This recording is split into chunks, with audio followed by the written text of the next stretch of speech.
I wanted to lean on you for the beginning of our conversation on baseball, and I thought the LA Times did a really good story on Oakland and the East Bay and the fact that the population of Oakland is very, very high in terms of an African-American population at 22% of the city. And the LA Times wrote a story like, how does Rob Manfred, the commissioner, talk about wanting to get more African-Americans to the major leagues? Right now it's a low of 6%, the lowest number it's been since 1955, when you're pulling a team out of a really prominent African-American market. Steve, I think first and foremost, Oakland is becoming less of a black city based on how the property and things are moving in that city. It's an American issue that has to be addressed on multiple levels, and there's so many politics around that. The second thing is, this is a commissioner who has seemed to disparage the city of Oakland. And I think that the people of Oakland are frankly insulted by how Major League Baseball and Rob Manfred has treated their city. But the bottom line is this, and we've been talking about this for several weeks here on the show, is that the money is where fans are. They're going to just cheer and support no matter where the money goes. And that opens U.S. sport to be corrupted, to be commoditized. And as long as they continue to do this, you have it's the Supreme Court overturning student loans, but you have billionaires getting interest-free loans and bonds to make money off of cities and municipalities. It's completely backwards in our society that billionaires their profits are being buffered up even more, while fans are losing their beloved team. And this is happening again to a city that's been traumatized by losing the Raiders twice, and now they're going to lose the Raiders, the Oakland A's, to the same place they lost the Raiders to. I feel bad for that city, but that's what happens when you're dealing with private sport. It's not a public. What would you tell people who sit there and go like, "Oh, who cares? It's sports. Like, what does it matter in terms of community outreach and getting minorities involved and growing the game? Like, they're just there to make money." But I got a press release from the NBA just now. They're actually opening a STEM lab and a mindfulness room at a local junior high out here tomorrow. Like, that's important for things in communities, and to show a lack of interest in the one that you're already in. And by the way, when they were coming out here, showed a lack of interest in putting in the original bill. Like, these things matter for communities where sports teams are going to be located.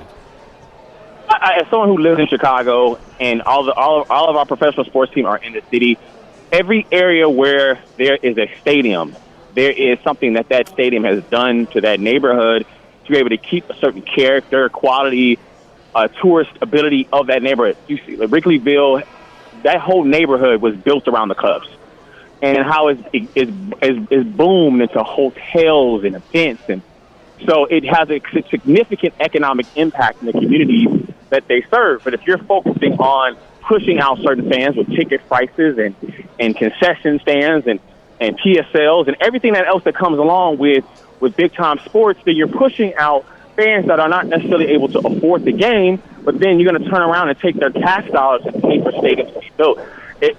Sport has to change, because we thought that we were going to go a different way in terms of sports teams funding their own stadiums, and that seems to have waned away because fans just frankly don't care. Keep the politics out of sports, but sports are uniquely political. And in making sure that teams pay their worth to be in a certain place, it should be part of that, and it's not happening. It's very frustrating to see that happen to that town. I really feel bad for them. And on the other side of this, people in Las Vegas are like, come in, we'll pay you all the money you want. And they're going to get it. Yeah, I'll make a correction there. It's not the people of Las Vegas. It's the public servants and politicians of Las Vegas and the state of Nevada, which, again, it amazes me that we were falling over each other, at least the politicians were, and the business people, to bring in the A's and get into a relationship with Major League Baseball. Like, follow what they're doing in the previous market and the obnoxiousness. I mean, Rob Manfred, as compared to Roger Goodell, is a PR master, which is a joke. He's a robot. I mean, most people are like, what is with this guy?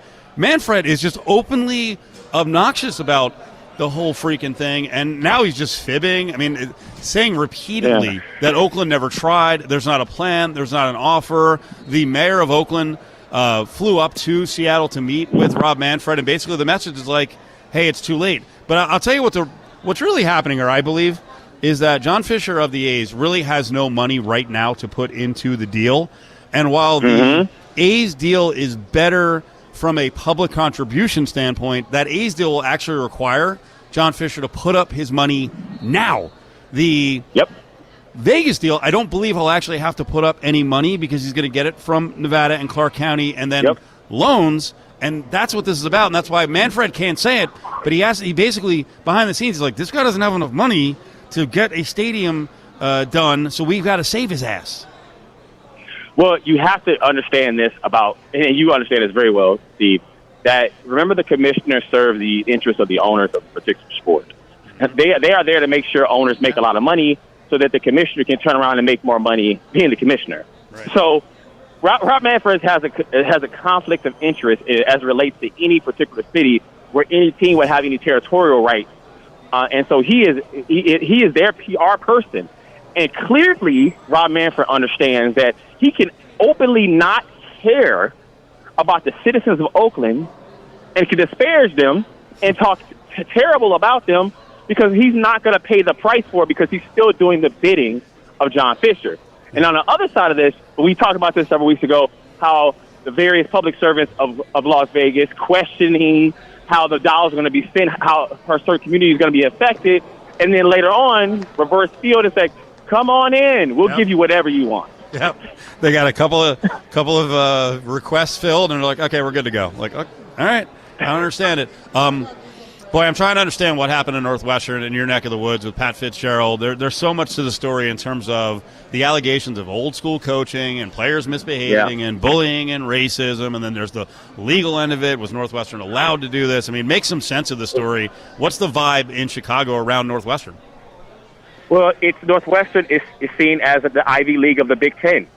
And so a school like Northwestern, hey, this doesn't happen in our institution. Wrong. Where, there's a certain group of guys, seniors, you put into this group, you haze the younger players. Some of them, some of it was explicitly sexual. Guys put on masks, going into locker rooms and dry humping the player. Then you have a certain incident when the race element comes into it, making African-American players eat watermelon off the field. And it was accounts that players were told that you're not in the hood anymore by Fitz. Then also you have a gangster walk. This has been overlooked so many times. And then also Pat Fitzgerald clapping to initiate someone into this group. And so the university responds. They agree to a 2-week non-paid suspension. 2 weeks? Come on, what a joke. And then the blowback comes. They realize, we can't just brush this under the rug, and Fitz loses his gig. But guess what? You sign a contract for the 2-week suspension, and now Northwestern is big time on the hook because they didn't take their time to fully really vet and try to move past that. And now they're going to look even worse because this is a complete institutional problem beyond just the head coach that's been there for almost a couple decades. Can we talk about the weird week in journalism as Northwestern, the student newspaper, is delivering this story? The New York Times is saying we're not going to cover sports anymore, and especially the business of sports. Yeah, I mean, you saw this earlier with the athletics the business. I was the first person to cover the business of sports athletics. And so then they brought in a whole business staff, and then now they're getting rid of them because that coverage is coming over to the athletics. But some of the best business sports reporting was coming from the athletic in terms of concussions, in terms of some of the name issues with the Washington with the Washington team in football. So this is some of the best reporting we've seen. And so will that continue with the athletic? Now the athletic has enormous coverage and they continue to grow. But how in depth will it be? Will it really truly focus on some of the issues that matter that make sports move? Exavier Pope is up with Cofield and JVT here on this Thursday. We're live at the NBA Summer League, getting into some of the weird news of the week with Northwestern and some of their legal issues. John? Xavier, I want to follow up on that really quickly. How much of this move to the Athletic for the sports coverage has to do with the fact that the Athletic isn't unionized?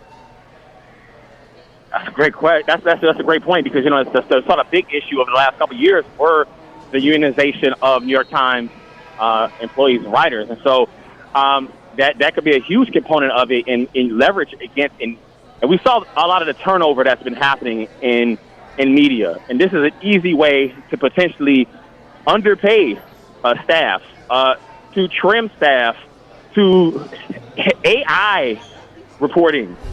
And so that's what people should be looking for in terms of how staff are being treated and how stories are going to be written, particularly in just spitting out robot coverages of games. Let's stick with technology. I saw you tweet out a story, I think it was out of Boston, and you can get into the story about how African-American patients were treated, but a note came up about doctors wearing body cams. So explain the story, and could that be the future, that doctors would have body cams on? Yeah, this story's in the Boston Globe, and it was written by a physician psychologist who saw some of the issues in the ER, staff laughing over teens that had gunshot wounds that he thinks criminal, and some of the disparity in terms of how African-American mothers were treated in delivery rooms, leading to some of the disparity in some of their health in that situation. It's kind of gross. And bringing up the context, well, African-American patients are disproportionately treated in terms of some of the outcomes. And, hey, maybe these outcomes would change if there was a body camera. That's pretty radical. There's so many different legal issues surrounding something like that. But inside the African community, there's a reason why a lot of people don't go to the doctor or the ER, because they are afraid that they'll go there and they will die. I mean, that's something that's not talked about in mainstream culture enough, but it's a pretty dirty little secret in the African American community. Exavier POPE is with us. Let's stick on the culture angle. John, you have the story, and I saw this picture. I didn't realize it had blown up into a really big deal. Explain Kristen Bell picture? So Kristen Bell posts on Instagram. It's like a slideshow of a recent vacation, and one of the pictures that comes to the forefront is it's a picture of dinner with a lot of very famous people, but also a lot, and actually every single one of them, I think for two, a lot of white people. So, Exavier, I wanted to ask you, because there was a lot of conversation about this on social media.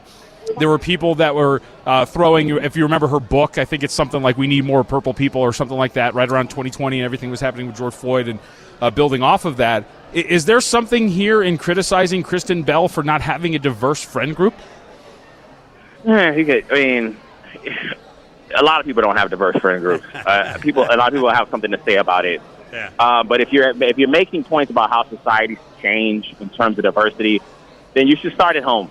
And so I think it's the hypocrisy of her words, some of the empty platitudes that were placed after George Floyd was murdered, and some of the reverse that's happened since, that people have now, that studies have shown that people care less about diversity, care less about equity in society than they did before George Floyd was murdered. And this looks like people, and I said this at the time on Suit Up News, people treated it like it was a Macarena, something cool to do. Then once the shine wore off, people were off to do